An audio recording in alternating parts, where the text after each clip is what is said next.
বর্তমান বিশ্বে প্রযুক্তি আর শৃঙ্খলার অন্য নাম। কিন্তু আপনি কি জানেন এই আধুনিক জাপানের পিছনে লুকিয়ে আছে এক রক্তক্ষয়ী এবং রহস্যময় ইতিহাস? কিভাবে এক দ্বীপরাষ্ট্রের সামুরাই যোদ্ধারা নিজেদের অস্তিত্ব টিকিয়ে রেখেছিল, আর কিভাবে দ্বিতীয় বিশ্বযুদ্ধে ছাই হয়ে যাওয়া একটি দেশ মাত্র কয়েক দশকে পুরো পৃথিবীকে টেক্কা দিল। আজ আমরা জানব জাপানের সেই রোমাঞ্চকর ইতিহাসের গল্প। জাপানের ইতিহাসের সবচেয়ে আলোচিত অংশ হলো তাদের সামুরাই যুগ। প্রায় ৭০০ বছর ধরে জাপানে চলেছিল সামরিক শাসন, যাকে বলা হয় শুগুনাত। এই সময়ে সামুরারাই ছিল সমাজের রক্ষক।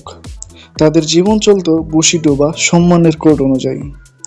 তাদের কাছে জীবনের চেয়ে সম্মান ছিল বড়।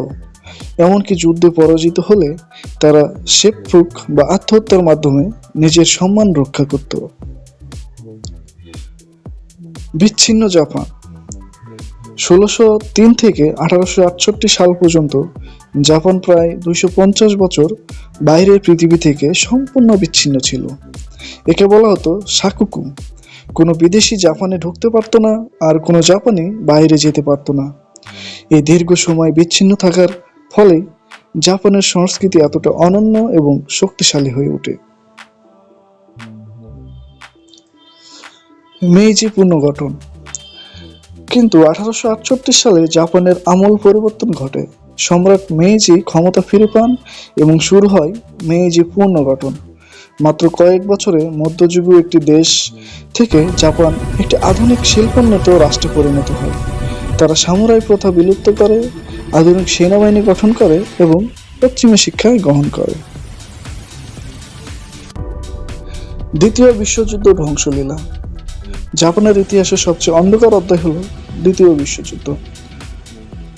১৯৪৫ সালে হিরোশিমা এবং নাগাসাকিতে পারমাণবিক বোমার আঘাতে নিমিষেই ধুলোয় মিশে যায় দেশটি। আত্মসমর্পণ করার পর সবাই ভেবেছিল জাপান হয়তো আর কোনোদিনই মাথা তুলে দাঁড়াতে পারবে না। Japanese miracle. কিন্তু বিশ্বকে অবাক করে দিয়ে শুরু হয় জাপানিজ মিরাকল। যুদ্ধের মাত্র ২০ বছরের মধ্যে জাপান বিশ্বের অন্যতম শক্তিশালী অর্থনীতিতে পরিণত হয়। জাপানিদের পরিশ্রম, দেশপ্রেম আর হার না মানা মানসিকতা তাদের এনে দেয় অভাবনীয় সাফল্য। টয়োটা, সনি আর হোন্ডার মতো ব্র্যান্ডগুলি সারা বিশ্বে রাজত্ব করছে আজ। আজকের জাপান ঐতিহ্য আর আধুনিকতার এক অপূর্ব মিশ্রণ। যে দেশটা ধ্বংসস্তূপ থেকে উঠে দাঁড়িয়েছে, তাদের ইতিহাস আমাদের শেখায় ইচ্ছা থাকলে সব সম্ভব। জাপানের এই দীর্ঘ সফরের মধ্যে আপনার কাছে সবচেয়ে চমকপ্রদ কোনটি মনে হয়েছে? কমেন্টে আমাদের জানান।